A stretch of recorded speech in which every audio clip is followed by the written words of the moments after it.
Static GK के हमारे discussion में हम नेक्स्ट चैप्टर नंबर 14 यानी कि बायोस्फीयर रिजर्व को आज अपनी इस क्लास के अंदर कवर करेंगे। इससे पहले मैंने आप लोगों के साथ स्टैटिक जीके पर बेस्ड 13 चैप्टर्स को पूरा कर लिया है। तो चलिए इस चैप्टर नंबर 14 को भी आज के ही सेशन में हम खत्म कर लेंगे। बायोस्फीयर रिजर्व्स ऑफ इंडिया या फिर भारत में जीवन मंडल रिजर्व। तो सवालों के रूप में पहली चीज आपके सामने आपकी स्क्रीन पर आपको नजर आ रही होगी। कमेंट भी आप कर सकते हैं अगर आपको इसको एज अ टेस्ट यूज कर रहे हैं। तो पहला सवाल है आपके लिए MAB यानी कि मैन एंड बायोस्फीयर प्रोग्राम, जो कि एक इंटर गवर्नमेंटल साइंटिफिक प्रोग्राम है, उसको लॉन्च करा गया यूनेस्को के द्वारा किस साल। इस सवाल के अंदर भी एक बात है कि भाई ये जो मैब है ना, मैन एंड बायोस्फीयर प्रोग्राम, ये बताइए कि कौन सी अंतरराष्ट्रीय संस्था के द्वारा लॉन्च करा गया है, जो कि एक इंटर गवर्नमेंटल साइंटिफिक प्रोग्राम है। तो ये भी पूछ सकता है। अब इन्होंने यहाँ पर सिर्फ साल पूछ लिया है कि तो इसको लॉन्च करा गया था 1971 के अंदर। तो ये हमने जान लिया कि कौन सी अंतरराष्ट्रीय संस्था के द्वारा इसको लॉन्च करा गया है। और ये जो प्रोग्राम है ना, इसको इमर्ज करा गया 1968 के अंदर ना, जो बायोस्फीयर कॉन्फ्रेंस थी, और उसको फिर balance conservation with sustainable development के साथ ही सामने लेकर आए। तो एक इंटर गवर्नमेंटल साइंटिफिक प्रोग्राम है, जैसा कि इन्होंने सवाल के अंदर भी दिया है। और MAB जो है ना, वो वर्ल्ड का नेटवर्क है बायोस्फीयर रिजर्व को लेकर, जो कि अब कई सारी साइट्स को ग्लोबली इंक्लूड करता है। तो 1971 वाला जो ऑप्शन है वो उसमें सही जाएगा। नेक्स्ट है how many biosphere reserves are there in India. तो भारत में बताइए कि कितने बायोस्फीयर रिजर्व आपको नजर आते हैं। तो इंडिया के पास ऑफिशियली जो डेजिग्नेटेड बायोस्फीयर रिजर्व्स हैं उनकी संख्या है 18। ठीक है, तो ये नेशनल जुरिस्डिक्शन में आपके 18 आपके आते हैं, ये हमें याद रखना है। और ये जो रिजर्व्स हैं, ये इकोलॉजिकली सिग्निफिकेंट एरियाज के अंदर आते हैं, जैसे कि हमारा वेस्टर्न घाट्स हो गया, हिमालयाज हो गए, या फिर जो डेजर्ट्स है वो हो गए, या फिर जो हमारे आइलैंड हो गए, जैसे कि नीलगिरी। मतलब एग्जाम्पल में तो ऐसे अभी बहुत सारे हम डिस्कस करेंगे, जैसे कि नीलगिरी है, नंदा देवी है, सुंदरबन की हम बात करते हैं, नोकरेक बायोस्फीयर रिजर्व की बात करते हैं, ऐसे सिंपली पल के बारे में अभी मैं आपके साथ चर्चा करूंगा। तो 18 आपको याद रखना है। India has how many internationally recognised biosphere reserve, यानी कि भारत के कितने बायोस्फीयर रिजर्व को अंतरराष्ट्रीय स्तर पर मान्यता प्राप्त है। ये एक अच्छा सवाल है। यहाँ पर पूछा है कि किसको इंटरनेशनली रिकॉग्नाइज करा गया है। तो जो अभी मैंने आपके 18 बताए थे ना, उन 18 में से 12 को रिकॉग्नाइज किया गया है इंटरनेशनली नेशनली, और वो यूनेस्को की जो वर्ल्ड नेटवर्क है ना, उसका पार्ट है। तो ये जो आपके बायोस्फीयर रिजर्व है 12, इन पर अभी मैं चर्चा करूंगा। नीलगिरी भी इसमें है, गल्फ ऑफ मन्नार भी इसमें है, सुंदरबन डेल्टा भी है, और भी बहुत सारे हैं। उन सभी पर एक एक करके हम चर्चा करेंगे। और जो बाकी के आपके 6 हैं, वो नेशनली इंपॉर्टेंट है, बट उनको यूनेस्को की लिस्ट में शामिल नहीं करा गया है। तो ये हमारे लिए एक इंपॉर्टेंट सवाल बन गया कि भाई इंटरनेशनली रिकॉग्नाइज्ड जो बायोस्फीयर रिजर्व्स हैं उनकी संख्या क्या है। तो वो 12 है। और इंटरनेशनल जो रिकॉग्निशन होता है ना, उसका मतलब यही होता है कि यूनेस्को का जो क्राइटेरिया है उसको वो फॉलो करता है, और उसको फिर धीरे धीरे करके मतलब पीरियडिकली रिव्यू भी करा जाता है। तो ऐसे 12 है। In a biosphere reserve what is the name of the legally protected area with strict prohibition on human activities. तो एक बायोस्फीयर रिजर्व में मानव गतिविधियों पर सख्त रोक वाली कानूनी संरक्षित क्षेत्र को क्या कहा जाता है। तो देखो, ये जो बायोलॉजिकल या फिर बायोस्फीयर रिजर्व है ना, इसके अंदर कुछ डिवीजन ऑफ एरियाज होते हैं, मतलब अलग अलग प्रकार के एरिया डिवाइडेड होते हैं। जैसे कि यहाँ पर इन्होंने पूछा है कि वो वाला एरिया जहां पर ह्यूमन एक्टिविटी को स्ट्रिक्टली प्रोहिबिट किया गया होता है, तो इसको कहा जाता है कोर जोन, जहां पर ह्यूमन एक्टिविटी अलाउड ही नहीं होती है।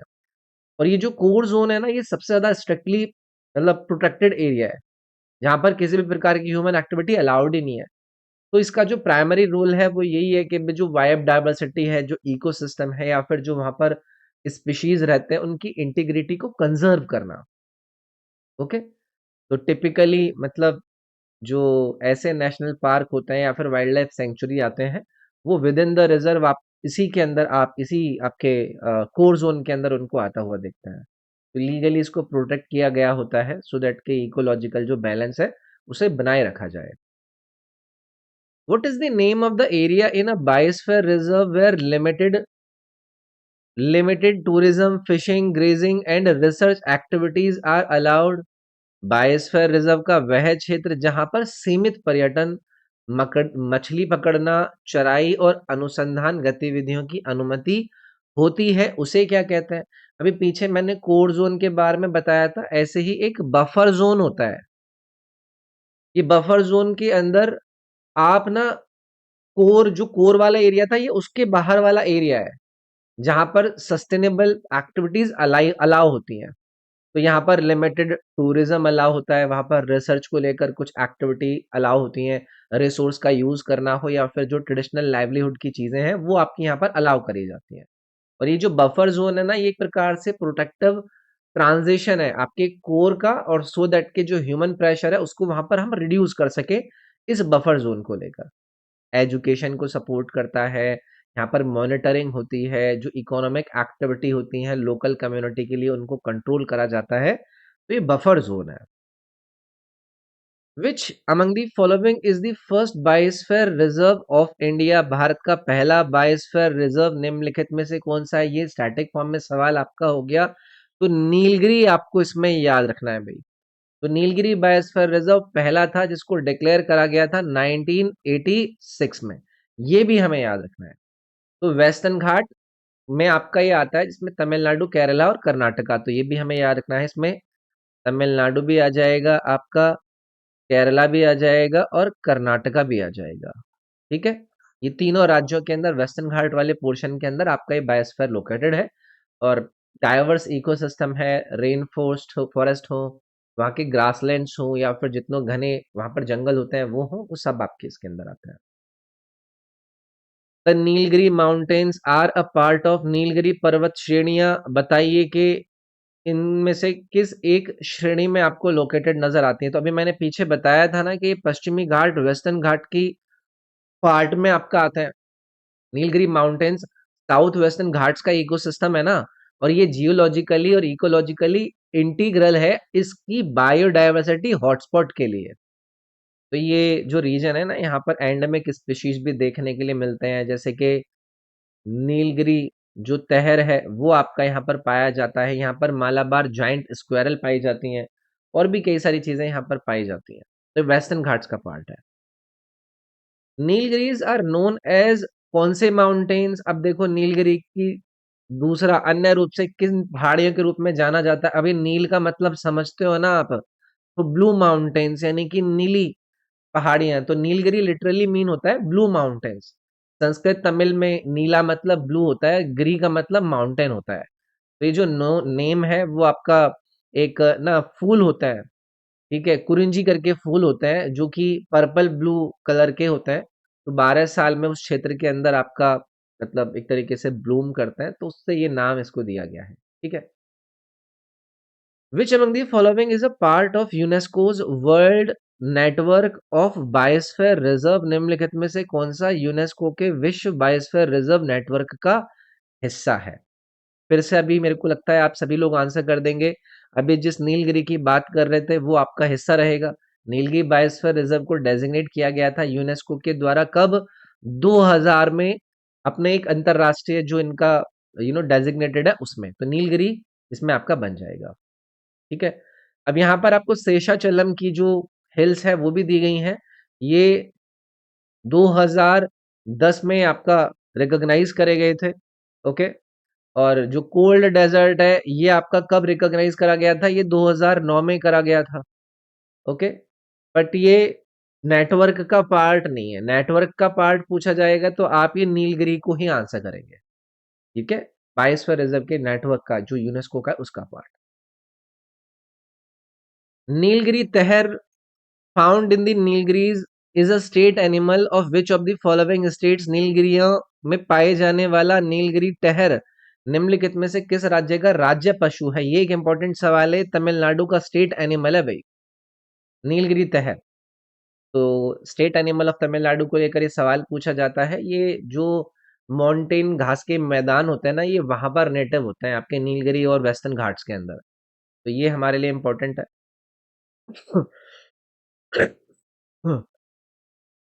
Nilgiri biosphere reserve covers the area of which of the following 3 states. अभी पीछे मैं आप लोगों को बताकर आ गया था ये वाली बात, जिसमें मैंने तमिलनाडु, कर्नाटका और केरला, तमिलनाडु, कर्नाटका और केरला ये 3 राज्य बताए थे वेस्टर्न घाट्स वाले रीजन के अंदर। ठीक है, तो काफी बड़ा एरिया ये वेस्टर्न घाट्स के अंदर आपका कवर करता है। मेजरली ये 3 आपको राज्य इसके अंदर याद रखने हैं। Nilgiri biosphere reserve was established in which of the following years. ये भी मैं बात आपके साथ ऑलरेडी डिस्कस करके आ गया था। 1986 में नीलगिरी बायोस्फीयर रिजर्व को ऑफिशियली स्टैब्लिश किया गया था, और under UNESCO man and biosphere programme के अंदर, और यूनेस्को से रिकॉग्नाइज कब हुआ था? 2000 में। तो ये हमें याद रखना है, आसान है। ठीक है। Nanda Devi biosphere reserve is located in which of the following states. Nanda Devi biosphere reserve निम्नलिखित में से किस राज्य के अंदर लोकेटेड है? अगेन आसान सा सवाल है, ये उत्तराखंड के अंदर लोकेटेड है भाई। नंदा देवी बायोस्फीयर रिजर्व की लोकेशन आपको पिथौरगढ़, अल्मोड़ा डिस्ट्रिक्ट ऑफ उत्तराखंड के अंदर याद रखनी है। तो इसके जो कोर एरियाज है ना, उसमें आपका नंदा देवी नेशनल पार्क आ जाता है, जो valley of flowers national park है वो आ जाता है, और दोनों को यूनेस्को की वर्ल्ड हेरिटेज साइट के रूप में डेजिग्नेटेड भी प्राप्त है।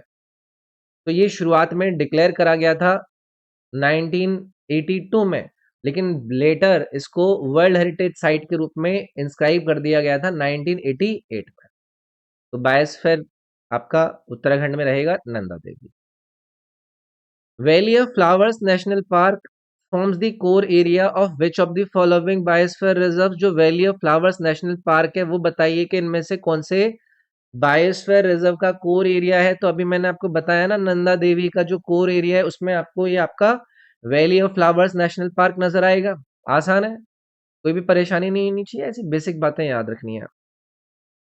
The second highest mountain in India after Kanchenjunga is. Kanchenjunga के बाद भारत का दूसरा जो सबसे ऊंचा पर्वत है वो कौन सा है? ये इसलिए हम पूछ रहे हैं क्योंकि यहाँ पर बायोस्फीयर रिजर्व भी लोकेटेड है, और यहाँ पर मैं नंदा देवी की ही आपसे बात कर रहा हूँ। ओके, तो लगभग 7800 मीटर की ये अप्रोक्सीमेट, मेरे को 7800 याद है मीटर की सेकंड हाईएस्ट पीक है, जो कि एंटायरली विद इन इंडिया आती है। कंचनजंगा उसमें पहले नंबर पर है। कंचनजंगा की इतनी है, लगभग 8500 मीटर उसकी हाइट है। तो नंगा पर्वत और जो धौलागिरी है ना, वो एंटायरली आपका पाकिस्तान और नेपाल के अंदर लोकेटेड है। ठीक है, जो आपको ऑप्शन में दिए गए हैं। Which among the following was notified as a biosphere reserve by UNESCO and also holds the status of World Heritage Site? निम्नलिखित में से कौन सा यूनेस्को द्वारा बायोस्फीयर रिजर्व घोषित किया गया और विश्व धरोहर स्थल की स्थिति में भी रहता है? अब इनमें से आपको भी, जिस पर हम चर्चा कर रहे हैं, कौन सा? नंदा देवी, उसको ये दोनों ही स्टेटस दिए थे ना हमने भी पीछे, कि बायोस्फीयर रिजर्व है और उसको रिकॉग्नाइज करा गया है यूनेस्को के द्वारा as both biosphere reserve and world heritage sites. तो इसके जो कोर जोन है, मैंने आपको उसमें नंदा देवी नेशनल पार्क और वैली ऑफ फ्लावर्स के बारे में भी बताया था, जो कि 1988 के अंदर वर्ल्ड हेरिटेज लिस्ट के अंदर शामिल करे गए थे। अगला है नोकरेक बायोस्फीयर रिजर्व। इसकी लोकेशन बताइए कि कौन से भारतीय राज्य के अंदर है। मैं नोकरेक बायोस्फीयर रिजर्व की लोकेशन पूछ रहा हूं, तो नोकरेक आएगा भाई मेघालय में। ओके, नोकरेक बायोस्फीयर रिजर्व की जो लोकेशन है वो वेस्ट गारो हिल्स में है। West Garo hills of Meghalaya. तो ये जो एरिया है ये पहले प्रोटेक्ट करा जाता था as a national park, but बाद में 1986 में इसको डेजिग्नेट किया गया एक बायोस्फीयर रिजर्व के रूप में। ठीक है, तो ये हमें याद रखना है। तो 2009 के अंदर इसको बायोस्फीयर रिजर्व के रूप में आपका करा गया, और 1986 में इसको नेशनल पार्क के रूप में रिकॉग्नाइज करा जाता था। तो ये हमें याद रखना है। Which among the following is the highest peak in the west Garo hills. निम्नलिखित में से कौन पश्चिम गारो हिल्स में सबसे ऊंचा पर्वत है? आंसर आपको मिल गया होगा। आंसर आप नोकरेक ही आंसर करेंगे। भी मैंने पीछे आपको बताया था कि नोकरेक नेशनल आपका वाइल्ड लाइफ जो बायोस्फीयर रिजर्व है वो आपका वेस्ट गारो हिल्स के अंदर लोकेटेड था। तो ये जो नोकरेक ये पीक है, ये हाईएस्ट पॉइंट है आपका इन वेस्ट गारो हिल्स का, जो कि लगभग 1400 मीटर अप्रोक्सीमेट हाइट का है। तो ये सवाल एक बन जाता है। तो ये जो पीक है ये आपका नोकरेक बायोस्फीयर रिजर्व के अंदर ही लोकेटेड है, मेघालय के अंदर। Red panda found in the Nokrek biosphere reserve is the state animal of which of these following four. जो नोकरेक बायोस्फीयर रिजर्व में पाए जाने वाला रेड पांडा है वो कौन से राज्य का राज्य पशु है? तो इसमें सिक्किम का राज्य पशु है ये रेड पांडा, और ये स्टेट एनिमल है सिक्किम का। पाया ये आपका इस नोकरेक बायोस्फीयर रिजर्व के अंदर जाता है। ईस्टर्न हिमालयन रीजन का ये नेटिव होता है, जिसमें सिक्किम, अरुणाचल प्रदेश और वेस्ट बंगाल के कुछ भागों में देखने के लिए मिलता है। Which among the following is included in the list of Man and Biosphere Program of UNESCO and situated in Andaman and Nicobar Group of Islands? निम्न में से कौन सा यूनेस्को के जो मैंने आपसे बात करी थी मैब उस कार्यक्रम की सूची में शामिल है और अंडमान और निकोबार के द्वीप समूह में स्थित है? अगेन एक बहुत ही कॉमन सवाल है, ये है ग्रेट निकोबार बायोस्फीयर रिजर्व। ये हमें याद रखना है, ये ओनली यूनेस्को की डेजिग्नेटेड MAB साइट है अंडमान एंड निकोबार आइलैंड के अंदर, और इसको डिक्लेयर करा गया था बायोस्फीयर रिजर्व कब? 2013 के अंदर। ठीक है, जो कि ग्रेट निकोबार आइलैंड के एक बड़े पोर्शन को कवर करता है। तो इस रिजर्व के अंदर आपका एक नेशनल पार्क है जो गालाथिया नेशनल पार्क है, ये भी आपका इसी बायोस्फीयर रिजर्व के अंदर लोकेटेड है, इसके कोर एरिया के रूप में। Great Nicobar biosphere reserve cover करता है ऑलमोस्ट कितना area of island of great Nicobar? तो मैंने बताया था ना कि ग्रेट निकोबार आइलैंड का एक बड़ा पोर्शन ये आपका बायोस्फीयर रिजर्व कवर करता है। तो ये पूछ रहे हैं कितना, तो वो करता है 85%। तो ग्रेट निकोबार बायोस्फीयर रिजर्व लगभग 85% एरिया इस आइलैंड का कवर करता है, जो कि डोमिनेंट लैंड प्रोटेक्टर है आपका इस रीजन के अंदर। इसमें आपके दो नेशनल पार्क हैं, एक तो आपका कैम्बल बे नेशनल पार्क है और दूसरा मैंने आपको गालाथिया नेशनल पार्क, ये दो इसके अंदर आपके आता है। Campbell Bay national park and Galathea national park lie in which of the following biosphere reserve? तो great Nicobar biosphere reserve answer कर दोगे भी, इसमें कोई भी समस्या नहीं आएगी, आसान है, ऑलरेडी चर्चा भी कर ली है और बात इस पर हो चुकी है। मानस बायोस्फीयर रिजर्व लाई करता है, बताइए कि इनमें से कौन से राज्य के अंदर मानस बायोस्फीयर रिजर्व की लोकेशन बतानी है। मानस है आपका आसाम में, मानस की लोकेशन है आसाम में, और ये जो ईस्टर्न हिमालय है उनके फुट हिल्स पर आपका लोकेटेड है। यूनेस्को के बायोस्फीयर रिजर्व के रूप में इसको डेजिग्नेट किया गया था 1989 में। ठीक है, तो मानस टाइगर रिजर्व और एलिफेंट रिजर्व इसी के अंदर आपको नजर आता है। Which among the following holds the status of biosphere reserve, tiger reserve and UNESCO की वर्ल्ड हेरिटेज साइट?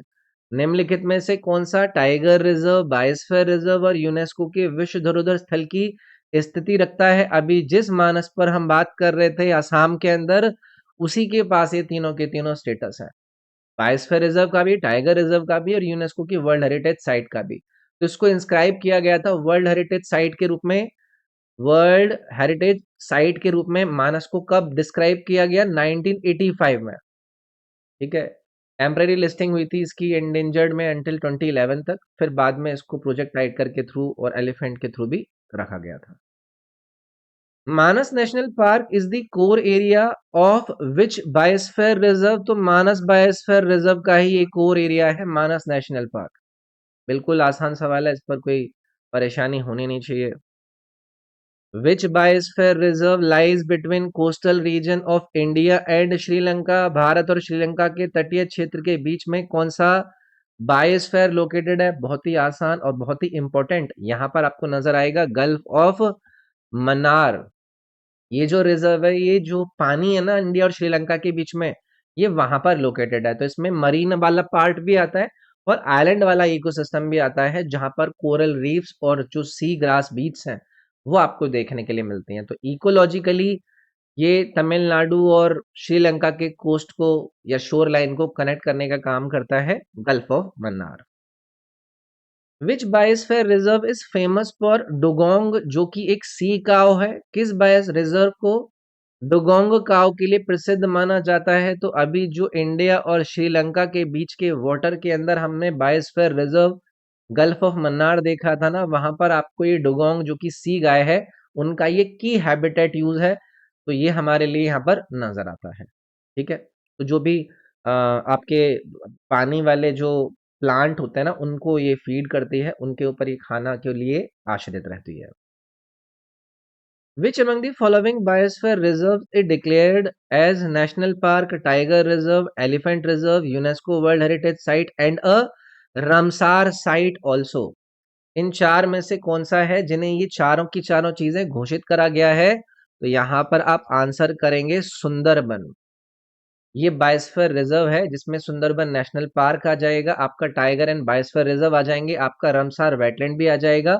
और ये डिक्लेयर करा गया था वर्ल्ड हेरिटेज साइट कब? 1987 में। तो इंडिया का लार्जेस्ट मंग्रोव इकोसिस्टम और क्रिटिकल टाइगर हैबिटेट है, इंटरनेशनली रिकॉग्नाइज रमसार वेटलैंड भी है, याद रखना है। Which among the following is the largest mangrove forest in the world? निम्नलिखित में से कौन सा विश्व का सबसे बड़ा मैंग्रोव जंगल है? कौन सा है? सुंदरबन है। बहुत चर्चित है और कॉमनली पूछे जाने वाले सवाल में है। तो ये इंडिया बांग्लादेश के अंदर टोटल अपना जो एरिया है उसको स्प्रेड करके है, याद रखना है। Sundarban name has been derived from a particular variety of what? तो सुंदरबन जो नाम है वो किसी एक विशेष किस्म की किससे आया है? जानवरों से आया है, फ्लावर से आया है, पेड़ों से आया है, या मछलियों से आया है? तो ये पेड़ों से आया है। तो सुंदरबन ना एक सुंदरी ट्री होती है, उससे ये नाम लिया गया है। एक डोमिनेंट मैंग्रोव स्पीशी है। तो इस क्षेत्र के अंदर जहां पर ये ट्री है वहीं पर डेल्टा इकोसिस्टम को प्रोटेक्ट करा जाता है, याद रखना है। ठीक है, अच्छा इसका लिटरल नेम क्या है? इसका नाम है सुंदरबन का ब्यूटीफुल फॉरेस्ट, है ना, तभी तो कहते हैं Sundarban. Okay. Sundarban shares area with which of the following neighbouring countries of India? तो अभी मैंने बताया था बांग्लादेश के साथ इसमें एरिया स्प्रेड है आपके सुंदरबन का।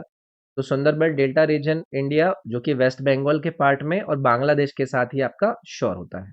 ठीक है। रॉयल बंगाल टाइगर बताइए इनमें से कहां पर पाए जाते हैं? तो सुंदरबन के अंदर ही ये पाए जाते हैं। रॉयल बंगाल टाइगर काफी भारी भरकम होते हैं, तो नोटेबली ये वो इसी जगह पर पाए जाते हैं। और ओनली टाइगर पॉपुलेशन जो कि एम्फिबियस भी है, स्विमिंग भी कर लेते हैं आइलैंड के बीच में, वो आपकी यहीं पर नजर आती है। ठीक है।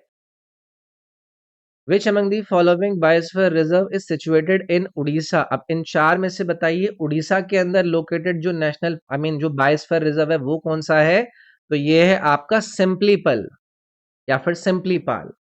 तो इसको रिजर्व लोकेटेड अगर पूछा जाए उड़ीसा के अंदर है, और इसमें सिंपलीपल टाइगर रिजर्व भी आ जाएगा, आपका वाइल्ड लाइफ सेंचुरी भी आ जाएंगे जिसमें आपका हाथगढ़ और खुल्दिया वाइल्ड लाइफ आपका वाइल्ड लाइफ सेंचुरी भी इंक्लूडेड है। तो इसको यूनेस्को के द्वारा कब रिकॉग्नाइज करा गया था? 2009 में करा गया था। तो ये उड़ीसा का सिंपलीपल याद रखना है हमें। Which of the following is a part of UNESCO world network of biosphere reserve since 2009 and home to Hathgarh Phuldia wild life sanctuary? तो वही सेम बात जो अभी हमने डिस्कस करी थी, उड़ीसा का सिंपलीपल बायोस्फीयर रिजर्व। ठीक है ना। तो इसमें आपका हल्दिया आपका खुल्दिया वाइल्ड लाइफ सेंचुरी आ जाएगी और आपका इसमें हाथगढ़ भी आ जाएगा, ये दोनों आ जाएंगे। यूनेस्को के वर्ल्ड नेटवर्क में इसको 2009 के अंदर शामिल करा गया था और ओडिशा का ओनली बायोस्फीयर रिजर्व है जिसको यूनेस्को ने रिकॉग्नाइज किया हुआ है। Which biosphere reserve is located in the state of Madhya Pradesh? बताइए कि भाई इनमें से बताइए जो मध्य प्रदेश के अंदर आपको लोकेटेड नजर आता है। तो यहाँ पर ये पंचमढ़ी दिया गया है ना, ये आपका एमपी के अंदर लोकेटेड है। एमपी की जो सतपुरा रेंज है इसमें उनका सतपुरा नेशनल पार्क भी आ जाता है, जो बोरी सेंचुरी है वो भी आ जाती है, पंचमढ़ी सेंचुरी भी आ जाती है। तो हाई ऑल्टीट्यूड फॉरेस्ट और डाइवर्स हैबिटेट्स यहाँ पर देखने के लिए मिलते हैं, और पंचमढ़ी हमें याद रखना है एमपी में। Which among the following biosphere reserve is home to Satpura national park? तो अभी जो पंचमढ़ी बायोस्फीयर रिजर्व हमने जाना था वहीं पर मैंने बताया था कि सतपुरा नेशनल पार्क जो है उसका ये पंचमढ़ी बायोस्फीयर रिजर्व होम है। तो ये वहां से एक बात बन गई आपकी। The highest peak in Pachmarhi biosphere reserve is? अभी जिस Pachmarhi biosphere reserve of MP की हम बात कर रहे हैं उसका हाईएस्ट पीक ये पूछ रहे हैं तो धूपगढ़ इसका हाईएस्ट पीक है भाई। ठीक है, लगभग 1350। मीटर की ऊंचाई तक ही आपका पंचमढ़ी बायोस्फीयर रिजर्व के अंदर पीक है, और पंचमढ़ी हिल्स के सतपुरा हिल्स पर आपका ये आता है। तो ये हमारे लिए इम्पोर्टेंट हो गया। Which among the following is the state animal of Odisha also found in the Pachmarhi biosphere reserve? इनमें से एक उड़ीसा का राज्य पशु है जिसे पंचमढ़ी बायोस्फीयर रिजर्व के अंदर भी पाया जाता है, यह है सांबर। तो ये उड़ीसा के स्टेट एनिमल के रूप में भी आपको याद रखना है, और ये आपका इस Pachmarhi biosphere reserve of MP के अंदर भी पाया जाता है, ये बात भी याद रखनी है। Which among the following biosphere reserves is located in the state of Arunachal Pradesh? तो कौन सा बायोस्फीयर रिजर्व बताइए कि इन चार में से अरुणाचल प्रदेश राज्य के अंदर लोकेटेड है? तो यहाँ पर ये जो दिहांग दिबांग दिया गया है ना, ये बायोस्फीयर रिजर्व आपका अरुणाचल प्रदेश के अंदर लोकेटेड है। अब कुछ नेशनल पार्क भी इसके अंदर लोकेटेड है, जैसे कि मोलिंग नेशनल पार्क, वो इसी आपके दिहांग दिबांग बायोस्फीयर रिजर्व के अंदर आते हैं। एक दिबांग वाइल्ड लाइफ सेंचुरी है, वो भी इसके कोर एरिया के अंदर आता है, तो वो भी याद रखना है। Which biosphere reserve is home to Mauling National Park and Dibang wild life sanctuary? तो अभी मैंने बताया ना, दिहांग दिबांग बायोस्फीयर रिजर्व के कोर एरिया में और उसके अंदर ही मोलिंग नेशनल पार्क और दिबांग वाइल्ड लाइफ सेंचुरी आते हैं, याद रखना है। Which biosphere reserve is located in the state of Assam? अब हम चलते हैं असम की तरफ। असम में कौन सा है? असम में आ जाएगा आपका ये दिब्रू सिकोवा, ये आपका असम के अंदर आ जाएगा। असम के अंदर ही है क्या ये? असम के अंदर है। हाँ, ये असम के अंदर है क्या? ये इसमें मेरे को गड़बड़ लग रही है कुछ ना। दिब्रू सिकोवा ही है, मतलब असम के अंदर लोकेटेड है, दिब्रू सिकोवा ही है, याद रखिएगा। आई थिंक मैं थोड़ा सा कंफ्यूज हूँ इस पे, तो आपको याद रखना है। ब्रह्मपुत्र रिवर पर नियर उसके पास में आपको नजर आता है, वहां पर एक नेशनल पार्क भी है दिब्रू सिखोवा नाम का, वो इसके अंदर ही आपका प्रोटेक्टेड वेटलैंड में आता है। Which biosphere reserve is bounded by Brahmaputra and Lohit river in the north and Dibru नवर in the south? Simple, Dibru Saikhowa यही बायोस्फीयर रिजर्व है जिसके पास में आपको ब्रह्मपुत्र और लोहित रिवर से वो आपको सराउंडेड मिलेगा। तो याद रखना है, ऐसे सवाल भी हमारे लिए इंपॉर्टेंट हो जाता है। Kanchenjunga biosphere reserve home to Kanchenjunga national park, इसकी लोकेशन बताइए कि कौन से राज्य के अंदर है? सभी लोग आंसर करेंगे कि जी ये तो सिक्किम में है। कंचनजंगा बायोस्फीयर रिजर्व एंटायरली आपका सिक्किम में है, जिसमें कि आपका ये जो कंचनजंगा नेशनल पार्क है ये भी इंक्लूडेड आ जाता है। तो इसको यूनेस्को के द्वारा रिकॉग्नाइज किया गया था इसके अल्पाइन इकोसिस्टम की वजह से। ठीक है, तो जो माउंटेन कंचनजंगा है उसके नाम पर इसको रखा गया है, इंडिया का जो हाईएस्ट पीक है। नेक्स्ट है Tholung monastery is located in the buffer zone of which biosphere reserve? ये एक अच्छा सवाल है कि किसी के बफर जोन के अंदर एक मोनास्ट्री आती है, तो यहाँ पर ये जो कंचनजंगा है ना, इसके बफर जोन के अंदर आपको ये मोनास्ट्री याद रखनी है भाई, होलोंग मोनास्ट्री। तो ये एक अच्छा सवाल है जिसको लेकर पूछा जाता है, सिक्किम के अंदर ये आपका आएगा, और यहाँ पर कल्चरल इंपॉर्टेंस की बहुत ज्यादा बातें होती हैं, जिसे बहुत ज्यादा पवित्र माना जाता है, ये याद रखना है। Which of the following biosphere reserve is located in the state of Gujarat? तो चलो भाई गुजरात की तरफ चलते हैं और वहां पर बायोस्फीयर रिजर्व की बात करते हैं। तो वहां पर है कच्छ बायोस्फीयर रिजर्व। ठीक है, ये ओनली आपका है जो कि गुजरात के अंदर लोकेटेड है। सिंपली पल पर मैंने आपके साथ ऑलरेडी बताई थी, ये कहां पर था? आपके उड़ीसा के अंदर लोकेटेड था, चर्चा हो चुकी है। दिब्रू सिखोवा पर बात हो चुकी है, ये हम कहां पर देख कर आए थे? ये हम असम के अंदर देख कर आए थे। पन्ना पर अभी बात नहीं हुई है, बट इसको आप एमपी में देखेंगे, याद रखेंगे इसमें। नेक्स्ट है बन्नी घास के मैदान, Banni grasslands are found in which of the following biosphere reserve in India? Banni घास के मैदान भारत के निम्नलिखित में से कौन से बायोस्फीयर रिजर्व के अंदर पाए जाते हैं? तो जिस great run of Kutch of Gujarat की हम बात कर रहे थे, ये उसी के अंदर आपके आते हैं। और ये जो यूनिक ग्रासलैंड्स है, यहाँ पर पेस्टोरल कम्युनिटीज और वाइल्ड लाइफ आपका मतलब एक तरीके से रहती है, तो ये हमें याद है। नेक्स्ट है आपका नाम यहाँ पर दिया गया, Achanakmar and Amarkantak biosphere reserve cover करता है, बताइए कि कौन से दो राज्यों का? Achanakmar Amarkantak biosphere reserve दो राज्यों के एरिया को कवर कर रहा है। वो कौन कौन से हैं? वो है आपका मध्य प्रदेश एंड छत्तीसगढ़। क्या नाम है इसका? अचन कमार। ठीक है, तो एमपी और छत्तीसगढ़। तो अमरकंटक यहाँ पर ना मीटिंग पॉइंट है किस किस का, विंध्या का एंड सतपुरा का, अमरकंटक जो है, जहां पर दोनों ही आपके राज्यों के अंदर इसमें फिर इन्वॉल्वमेंट नजर आएगा। विच among the following sets of reverse rise from Amarkantak, बताइए इनमें से कौन सी वो दो नदियां हैं जो कि अमरकंटक से निकलती हैं। तो इसमें आपको नर्मदा एंड सोन रिवर का नाम याद रखना है, जो कि अमरकंटक से और एक वेस्ट फ्लोइंग रिवर्स के रूप में जानी जाती है। ये भी लिख लेते हैं यहाँ पर, वेस्ट फ्लोइंग रिवर जो कि इसी अमरकंटक से निकलती हैं। सोन रिवर जो कि गंगा की ट्रिब्यूटरी है। सोन रिवर किसकी ट्रिब्यूटरी है, गंगा की ट्रिब्यूटरी है। और ये मतलब भी ये भी आपकी यहीं से अमरकंटक से निकलती है, तो ये हमें याद रखना है। नेक्स्ट है अगस्त्यमाला बायोस्फीयर रिजर्व की लोकेशन है केरला के अंदर और कौन से राज्य के अंदर, वेस्टर्न घाट्स के अंदर। अगस्त्यमाला बायोस्फीयर रिजर्व आपका केरल और कौन से राज्य के अंदर है, वेस्टर्न घाट्स के अंदर। तो भाई ये आता है तमिलनाडु एंड केरला के अंदर, अगस्त्यमाला बायोस्फीयर रिजर्व, याद रखेंगे। तो काफी बड़े एरिया में वेस्टर्न घाट्स का ये Agasthyamala biosphere reserve part cover करता है।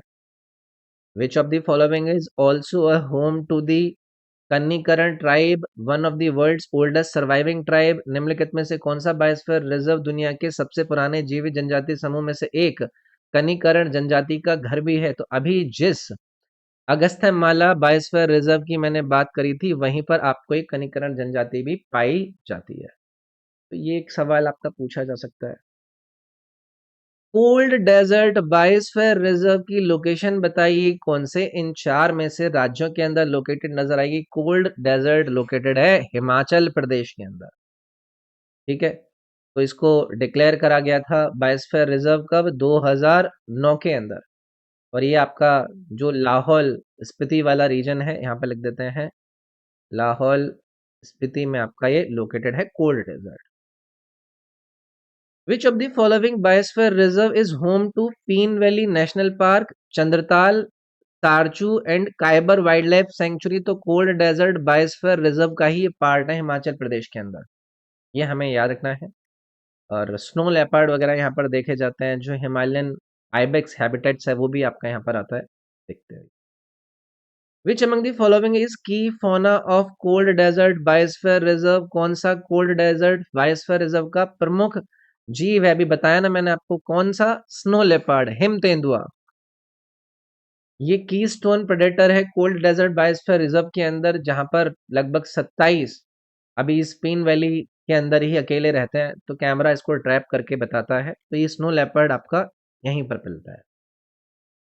नेक्स्ट है शेषाचलम बायोस्फीयर रिजर्व की लोकेशन बताइए, इनमें से कौन से राज्य के अंदर है शेषाचलम बायोस्फीयर रिजर्व, पूछा है। ये है आंध्र प्रदेश के अंदर शेषाचलम। इसको डेजिग्नेट किया गया था 2010 के अंदर। और ये यहाँ पर आंध्र प्रदेश का एक काडपा डिस्ट्रिक्ट पड़ता है, वहां पर ये आपका लाई करता है। तो ओनली बायोस्फीयर रिजर्व है ईस्टर्न घाट के टेरेन में, ये आपका आता है आंध्र प्रदेश में।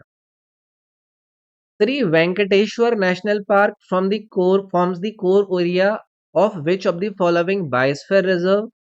श्री वेंकटेश्वर नेशनल पार्क निम्नलिखित में से किस बायोस्फीयर रिजर्व का कोर एरिया है। तो ये अभी जो शेषाचलम हिल्स की हमने बात करी थी ना, उसके कोर एरिया में ये वेंकटेश्वर नेशनल पार्क आता है भाई। तो ये core zone Seshachalam biosphere reserve का आपका तैयार करता है, 2010 में ये 10 में ये स्टैब्लिश किया गया था, ये तो हमने जान ही लिया। पन्ना बायोस्फीयर रिजर्व की लोकेशन बताइए, कौन से स्टेट के अंदर है। अभी पीछे चर्चा करके आया था मैं इसके ऊपर, तो मध्य प्रदेश इसका आंसर हो जाएगा पन्ना बायोस्फीयर रिजर्व का। और इसको अंडर प्रोजेक्ट टाइगर 2011 में डिक्लेयर किया गया था। लोकेशन हमने मध्य प्रदेश की जान ली, और इसमें पन्ना नेशनल पार्क भी आपका आ जाता है, प्लस बफर जोन में इसमें एमपी का जो सतना और छतरपुर डिस्ट्रिक्ट है वो भी आ जाता है। 1 मिनट रुकिएगा, 1 मिनट, मैं डोर खोल के आता हूँ, 1 मिनट रुकिएगा।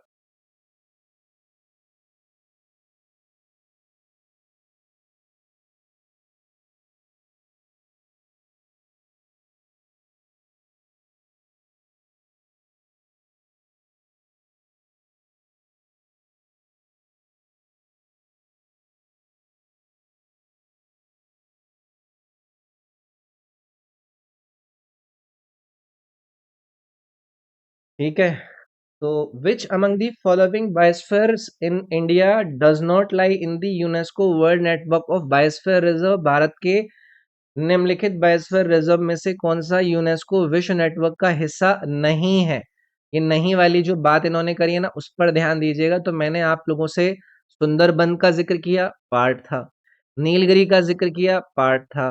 पन्ना का जिक्र किया, पार्ट है। लेकिन ये जो मानस इन्होंने यहाँ पर दिया है, तो इंडिया के जो 8 बायोस्फीयर रिजर्व है, लेकिन उसमें से जो 12 थे उनको ही सिर्फ यूनेस्को के ग्लोबल नेटवर्क का पार्ट बनाया गया था, जिसमें मानस नहीं है ग्लोबल लिस्ट में। तो ये हमारे लिए इंपॉर्टेंट था। जो थे वो मैंने सुंदरबन, नीलगिरी, पन्ना वो थे जो कि world network of biosphere reserve UNESCO के अंदर शामिल है। नेक्स्ट है, which among the following is a part of world network of biosphere reserve based on the UNESCO के मैप प्रोग्राम लिस्ट के अंदर यूनेस्को मानव और जैव मंडल MAB कार्यक्रम की विश्व नेटवर्क का हिस्सा निम्नलिखित में से कौन सा है? कौन सा है मैंने पूछा इस बार। तो मानस तो अभी हम मना करके आए थे कि नहीं है। कोल्ड डेजर्ट जो था आपका हिमाचल का, वो भी नहीं है। दिहांग दिबांग भी इसमें नहीं है। इसमें अगस्त्य माला बायोस्फीयर रिजर्व आ जाएगा भाई। ठीक है, तो वो जो 18 थे, 18 में से 12 रिकॉग्नाइज्ड थे, 6 सिर्फ नेशनली रिकॉग्नाइज्ड थे। तो अगस्त्य माला भी ज्यादा पुराना नहीं है, इसको 2016 में ही ऐड करा गया है। तो ये करंट अफेयर में भी आपको देख के रखना है। ऐसा नहीं है कि आज मैं कहूं और कल को वो आपका लिस्टेड हो जाए, तो वो भी चीज क्लैरिटी से देख कर रखनी है। How many of the total 18 biosphere reserve India are not a part of UNESCO के world network of biosphere reserve? अभी मैं बताकर आया आपको कि टोटल 18 में से आपके 12 तो हैं, लेकिन 6 नहीं है। तो यहाँ पर वही पूछा है इन्होंने, कितने नहीं है। तो इंडिया के 18 जो ऑफिशियल बायोस्फीयर रिजर्व है, उसमें से 12 यूनेस्को के रिकॉग्नाइज्ड हैं और 6 नहीं है। तो यूनेस्को की जो रिकॉग्निशन होती है ना, उसमें आपका पीरियडिक रिव्यू भी होता है कि वहां पर जोनेशन कैसे है, वहां पर सस्टेनेबिलिटी कैसे है, वहां के इकोसिस्टम की वैल्यू कैसे है, वहां पर जो एफर्ट्स हैं आपका रिमेनिंग जो इंटरनेशनल रिकॉग्निशन मिलने के, उसके ऊपर उनके पर्पस पे कैसे काम करना है। तो ये वाली चीज भी हमें याद रखनी है। अच्छा, ये जो 6 है जिनको रिकॉग्नाइज नहीं करा गया है, उसमें आपका एक तो मानस नहीं है, और मैंने भी पीछे आपको दिब्रू सेखोवा बताया था। और कौन है इसमें? दिहांग दिवांग, दिहांग दिवान, ये इसका पार्ट नहीं है, मतलब इस लिस्ट के अंदर नहीं है, जिन्हें रिकॉग्नाइज नहीं किया गया है। कोल्ड डेजर्ट, कितने हो गए? 4 हो गए, 2 और रह गए। एक आप याद रखेंगे, कच्छ। और एक और रहता है, वो कौन सा है? वो है सेशचलम हिल्स, जो वो आंध्र प्रदेश वाला था। ठीक है, तो ये 6 थे। ये सवाल है, मैच करना है आपको इनको। इधर आपको बायोस्फीयर रिजर्व दिए गए हैं, इधर स्टेट दिए गए हैं। ये आपके लिए होमवर्क है। इसका आंसर आप लोगों को मुझे कमेंट में बताना है भाई। ठीक है, चलो। ये 61 नंबर ऑफ क्वेश्चन भी बायोस्फीयर रिजर्व एक तरफ दिए हैं, दूसरी तरफ स्टेट्स दिए हैं। ये भी आप लोगों के लिए होमवर्क रहेगा। आपको इसका जो आंसर है वो मुझे कमेंट में बताना है। ऑलमोस्ट सभी बायोस्फीयर रिजर्व बेस्ड जो सवाल थे आपके साथ डिस्कस किए, इसे भी आप होमवर्क में लिख लीजिए। 62 नंबर को, 63 को भी आपको मुझे होमवर्क में बताना है। ये मैचिंग करनी है भैया, आप लोगों के लिए होमवर्क था, जिनके आंसर आपको मुझे कमेंट में करना थे। इस क्लास की जो PDF है, इस मेरे एप्लीकेशन पर आपको स्टैटिक जीके का कोर्स मिल जाएगा, वहां से एक्सेस करने के लिए मिल जाएगी। इवन क्विजेस भी मैंने वहां पर डाले हुए हैं, तो इसको आप एक्सेस कीजिए। बाकी मेरे टेलीग्राम का लिंक एंड बाकी के इंपॉर्टेंट लिंक इस वीडियो के डिस्क्रिप्शन में, जो पूरी प्लेलिस्ट है उसका लिंक भी वीडियो के डिस्क्रिप्शन में है। तो बाकी के टॉपिक भी आप जरूर कवर कर लीजिएगा। इसमें इतने रखते हैं, नेक्स्ट में मिलते हैं। Thank you.